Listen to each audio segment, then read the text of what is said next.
What I simply have done here in CapCut is I have previously uploaded 300 photos from the Hyperlapse made with the Mini 5 Pro.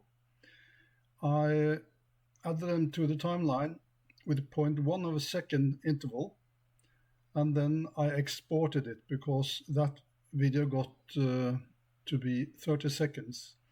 And I wanted to have it in 50 frames per second. So as you may see here,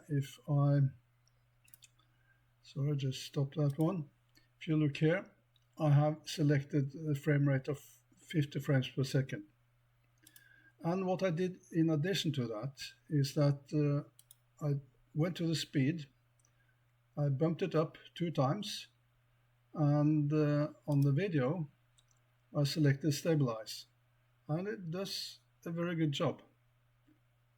So you can see the video right after this.